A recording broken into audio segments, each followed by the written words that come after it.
이제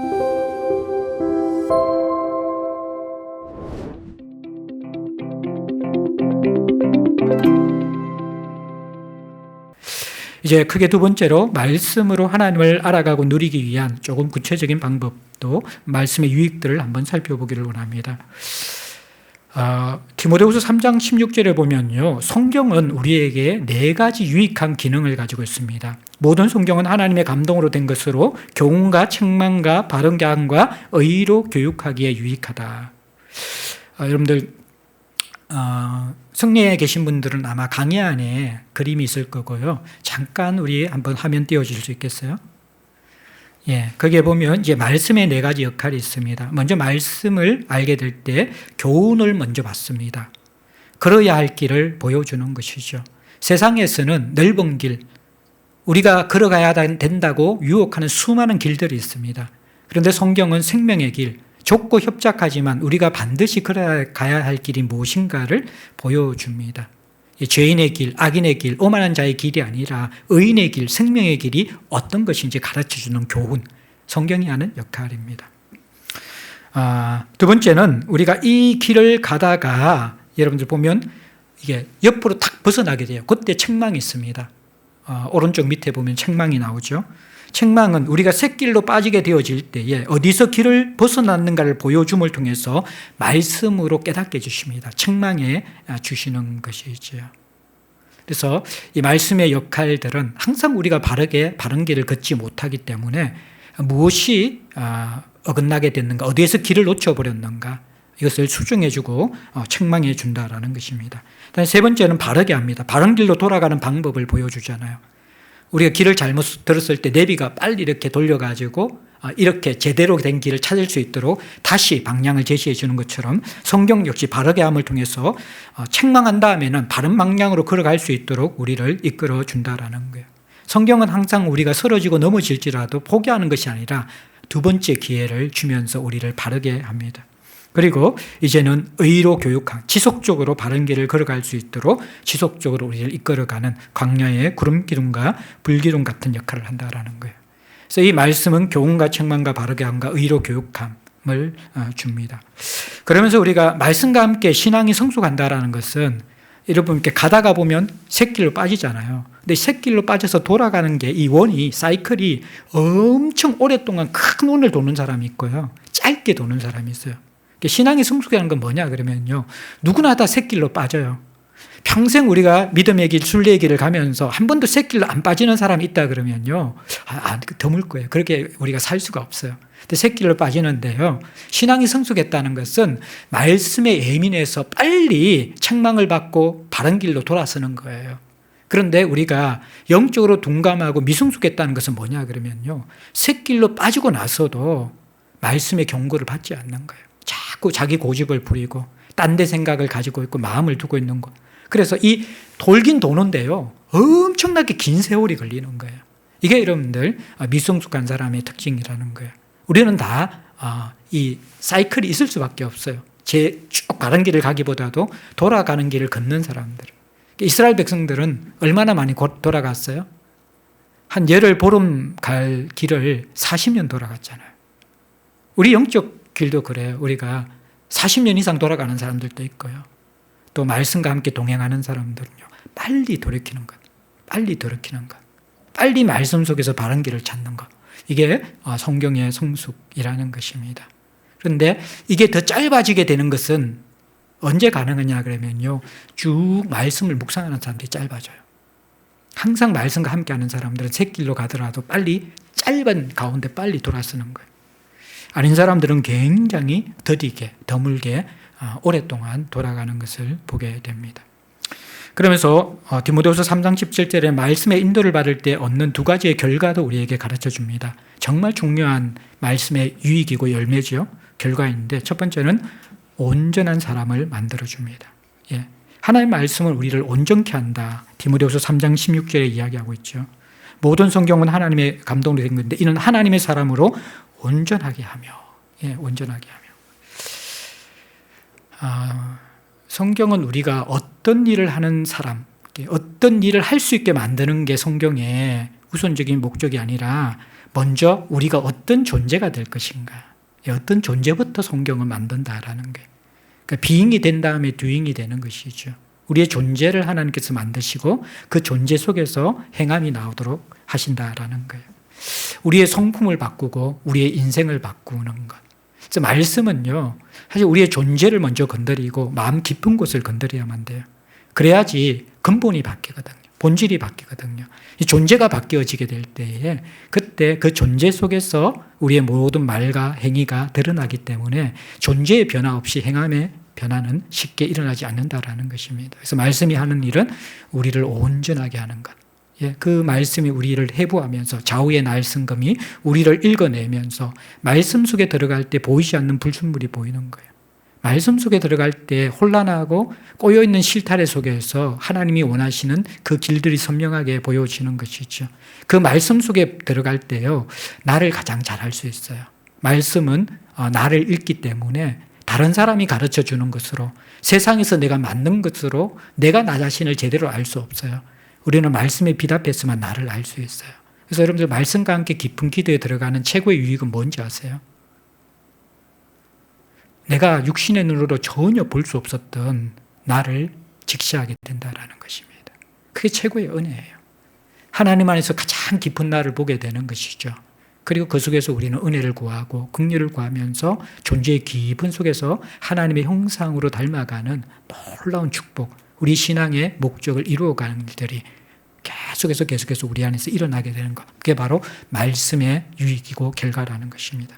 그 다음에 선한 일을 할 수 있도록 모든 선한 일을 행할 능력을 갖추게 하려 함이라. 여러분들 참 인간이라는 게 죄 짓는 것은 노력 안 해도 저절로 되잖아요. 저절로 되어져요. 그런데 선한 일은 정말 작심삼일 같을 때가 많잖아요. 아무리 노력해도 계속해서 무너져요. 그래서 우리가 선한 일은요, 어제 내가 선한 일을 했다고 오늘 선한 일을 할까요? 아닙니다. 날마다 새 힘이 공급되지 않으면요, 우리는 원래 선한 일을 행할 능력이 없는 자들이에요.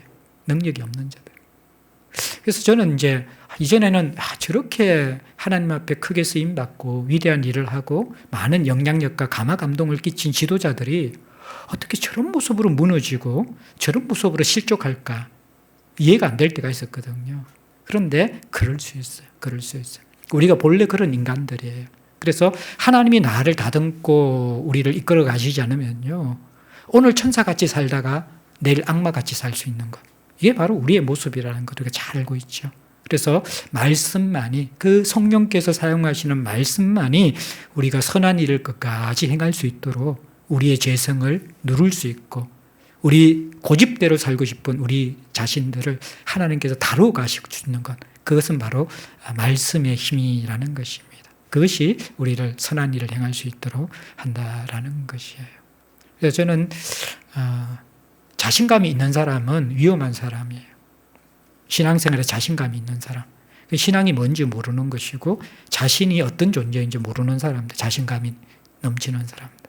그러니까 우리가 신앙의 깊은 경지에 들어가면 들어갈수록 하나님의 은혜 없이 하루도 살 수 없구나. 내 안에 천사와 악마가 동시에 있고요. 기도의 세계조차도 우리는 그것을 같이 경험하잖아요. 하나님의 영광을 바라보는 기도 속에 들어가면서도 우리의 욕망의 구렁텅이에서 함께 뒤범벅이 되는 것이 우리 존재들이거든요.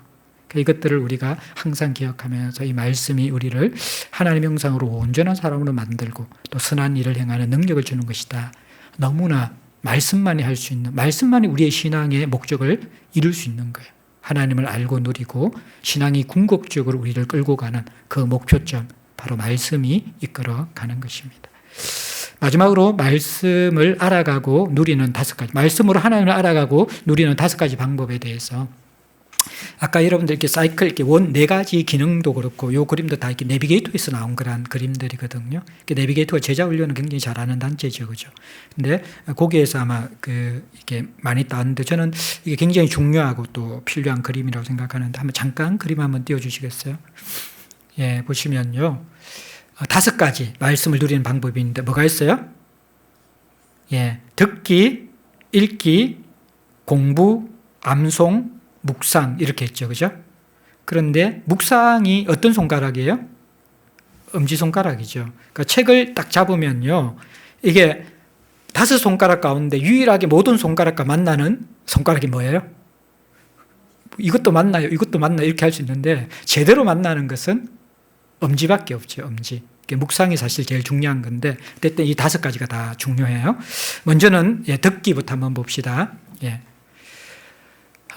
듣기는 일단은 우리가 이제 다른 사람의 메시지를 듣는 것이기 때문에 대표적인 게 설교입니다. 화면을 내려주셔도 될 것 같고요. 네.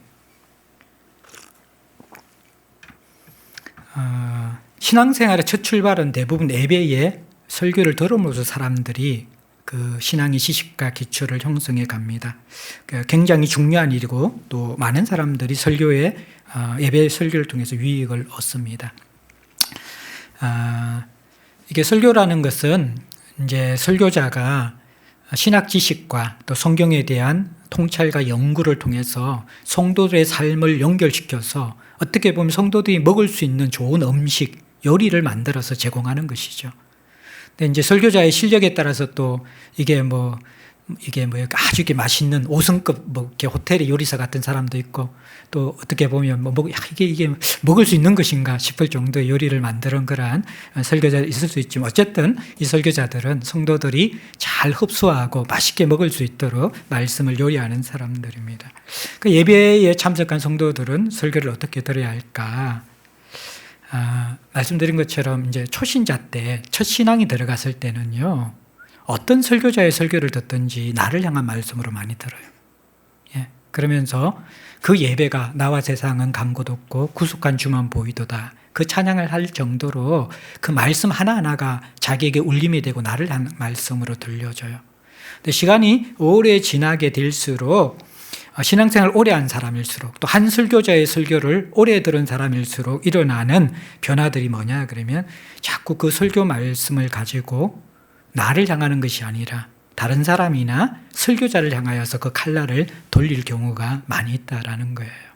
그때부터 사실은 목양관계가 무너지고 예배는 그 사람에게 은혜가 되지가 않습니다.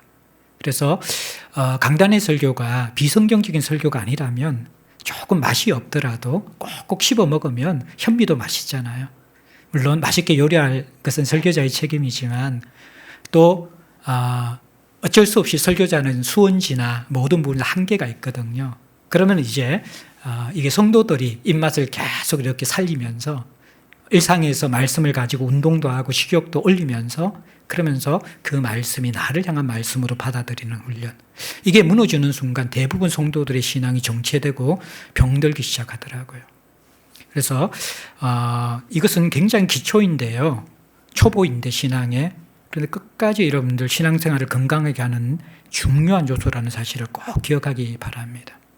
그러니까 공예배에 담임 목사의 설교뿐만 아니라 전도사님이 설교하신 누가 설교하든지 공예배의 설교가 그대로 말씀을 전하는데 그 말씀을 내가 은혜 받지 못하고 자꾸 칼날을 다른 데 향하거나 그 말씀에 대해서 분석이나 비판의 마음들이 계속 들어온다. 굉장히 영적으로 위험한 상태에 있는 것입니다. 그래서 어쨌든 이 듣기는 초보이고 기초인데 중요합니다. 이게 공예배는 하나님이 공동체 주시는 말씀이거든요. 그게 새벽 예배든 주중 예배든 주일 예배든 그 말씀에 함께 들어오지 못하면 2가지 문제가 생깁니다. 하나님과의 연결들이 깨어지고요. 공동체 지체와 연결에 금이 갑니다. 하나님 주시는 한 말씀 속에 녹아들지 못하면. 그래서 이런 부분들 속에서 우리가 함께 건강할 수 있도록 설교자와 또 청중이 함께 듣는 것에서 건강할 수 있도록 우리가 준비를 해야 되고요. 2번째는 이제 읽기입니다. 읽기는 성경을 통독하는 것이죠. 통독하는 것인데 어떤 이제 영성가가 그 말을 했습니다. 성경 통독은 자기 나이만큼 해야 한다. 확 부담스럽죠. 우리 장승대 장로님 갑자기 부담스러워 하시는데 더 나이 드신 분들 계십니까? 그래요. 어쩌도 제 나이 생각하면 부끄러운 것 같아요. 부끄러운 것 같아요. 그죠? 근데 참 우리의 기준이 있잖아요. 성경은 자기 나이만큼 읽어야 된다.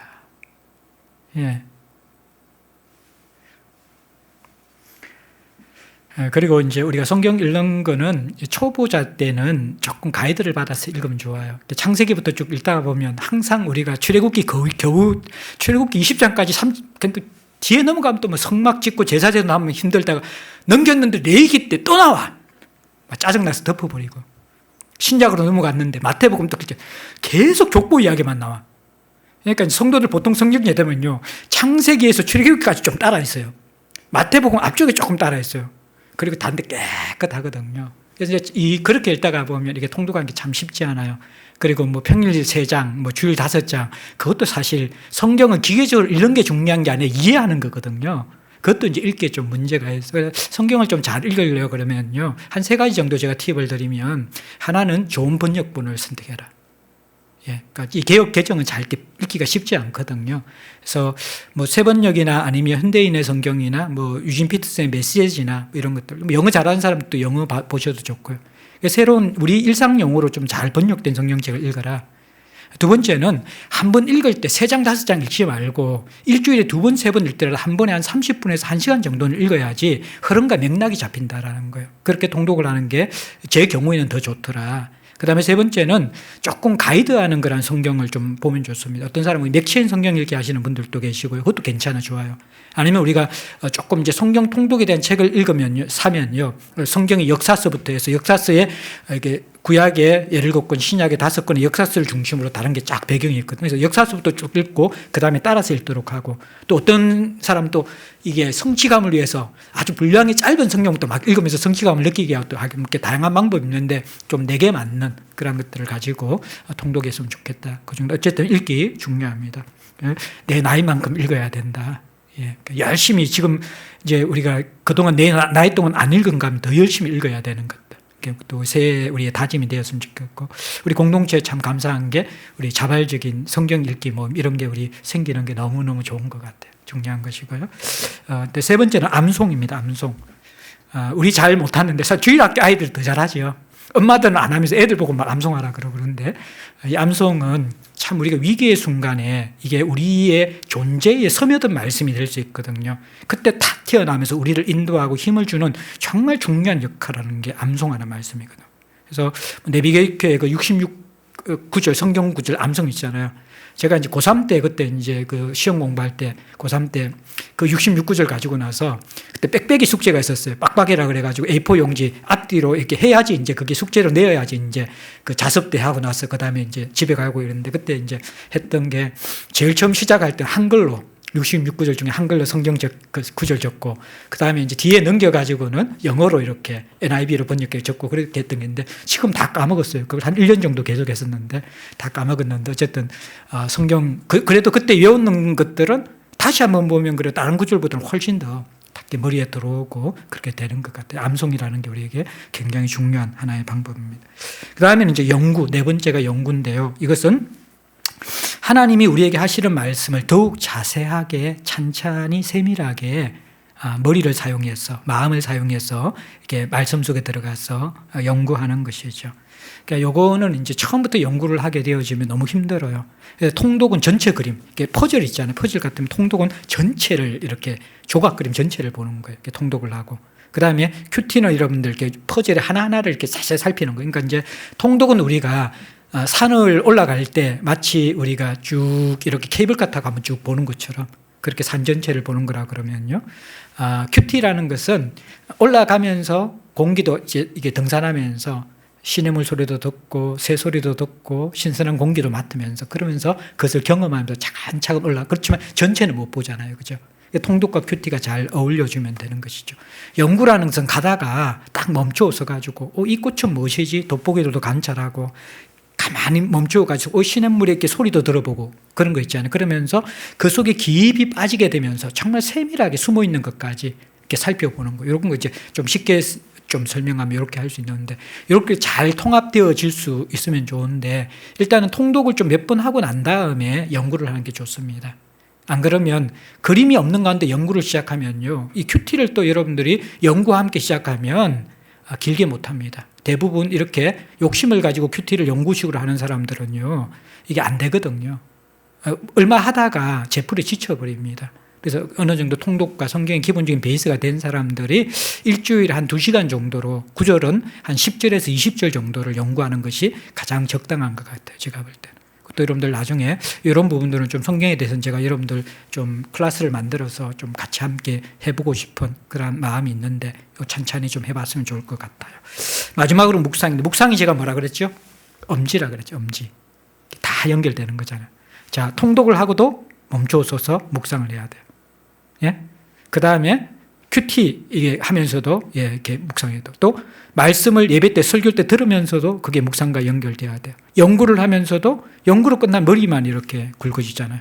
연구가 아니라 그 속에서도 이렇게 묵상을 해야 돼요. 암송을 하면서 그 말씀을 계속 묵상해야 돼요.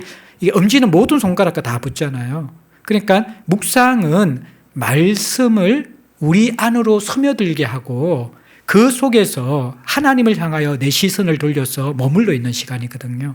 이게 없으면요, 말씀은 굉장히 피상적이 되어집니다. 말씀과 관련된 것들이. 그러니까 예배를 드리든 개인 경건의 시간을 가지든 성경 연구를 하든 암송을 하든 통독을 하든 항상 뭐가 있어야 된다고요? 묵상이 있어야 된다는 거예요.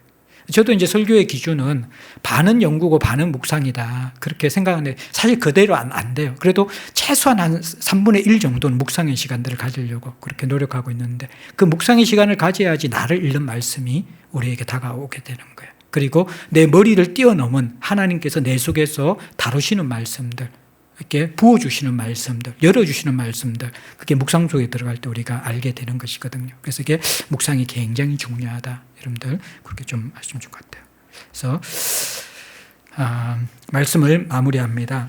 여러분들 성경 읽기는, 성경 묵상은 의무가 아니라 성도의 특권입니다. 경건의 시간이나 예배나 주중 예배나 일단 말씀과 연관된 것을 사람들은 막 이게 의무처럼 생각하거든요. 그러니까 하고 나면 뭔가 뿌듯하게 뭔가 의무를 다한 것 같고 하지 못하면 뭔가 죄책감을 누리는 것 같고 그런 경우가 많이 있는데 그 수준을 뛰어넘어야 되는 거예요. 말씀은 의무가 아니라 자녀가 누리는 최고의 특권입니다. 만약 여러분들 정말 요즘 뭐 일타 강사, 쫓기게 가해 이런 분들이 있으면요, 뭐 상상 못할 그런 연봉을 받더라고요. 예. 근데 그러한 단순한 좋은 대학에 들어가기 위한 그런 일타 강사가 아니라 우리의 창조주이시고 우리를 설계하셨고 우리의 인생을 아시는 분의 인생 매뉴얼이고 나를 찾아가는 길이고 하나님을 아는 길이고 사는 것처럼 사는 길이 다 성경 속에 들어있거든요. 그렇다 그러면 이것은 정말 우리가 공짜로 얻는 엄청난 하나님의 선물이고 보고거든요. 근데 이것을 우리가 너무 의무처럼 느꼈다. 그러니까 이제 이게 특권이 되어지는 것, 누림이 되어지는 것, 그것이 여러분들 말씀과 함께 동행하는. 근데 조금 시간이 걸려요. 수용도 있잖아요. 시간이 걸리고 나면 나중에 자유롭게 되잖아요. 어떤 운동이도 처음엔 굉장히 힘들잖아요. 뭘 배우는 게. 어떤 수준을 넘어가면 굉장히 편해지고 자연스럽게 되어져요. 운전도 처음에 할 때는 정말 우리 이제 전도사님 한 분이 신학교 학교 오는데, 대구에서 신학교 학교 오는데 여자 전사님이 이게 초보라 가지고 학교를 지나쳐가지고 끝까지 갔다는 거, 중간에 못 빠져가지고. 그만큼 우리가 처음 운전할 때 긴장하잖아요. 근데 나중에 여러분들 운전이 익숙해지면 어떻게 되어집니까? 운전은 별짓을 다 하잖아요. 그죠? 자연스러워질 때. 근데 이게 말씀도 마찬가지. 처음엔 우리가 좀 훈련이 필요한데 제가 여러분들에게 부탁하고 싶은 건 이게 의무관의 특권과 정말 누림의 시간이 되어야 된다는 거예요. 저는 목사 된 게 제일 감사할 때가 언제냐 그러면요, 새벽 기도와 말씀 연구할 때. 처음엔 그게 저도 의무였어요. 와, 이거 설교 어떻게 해야 되냐? 어떻게 쥐어짜야 되냐? 근데 요즘에는 새벽 기도와 말씀 연구가 늘 그렇진 않지만 제 마음속에 항상 기대와 감사함과 함께 있을 때가 더 많은 것 같아요. 그게 저에게는 최고의 선물인 것 같아요. 목회자가 된 최고의 선물인 것 같아요. 여러분들에게도 참 이게 종교적인 일을 하는 세속적인 사람이 될 수 있거든요. 바리새인들. 우리에게 주신 축복이 의무가 되어질 때 그렇게 되어져요. 이 말씀이 여러분들에게 누리는 특권이 되었으면 좋겠습니다. 죄책감이 아니라 즐거움으로 누렸으면 좋겠어요. 그래서 정글 같은 이 영적 세계에서 말씀을 통해서 여러분들 하나님을 아는 바른 길로 안내받았으면 좋겠어요. 새해는 말씀과 동행하는 한 해가 되시길 바랍니다. 말씀은요, 내 모습을 바람에 나는 겨로 만들 수도 있고요, 시냇가에 심은 나무와 같은 존재로 만들 수 있습니다. 그 구분점은 주야로 말씀을 묵상하는가 하지 않는가, 거기에 따라서 내 인생의 영적 모습이 완전히 달라지는 것입니다. 그래서 여러분들 말씀으로 하나님을 알아가고 누릴 수 있는 복된 성도들 될 수 있기를 주의 이름으로 축복합니다. 찬송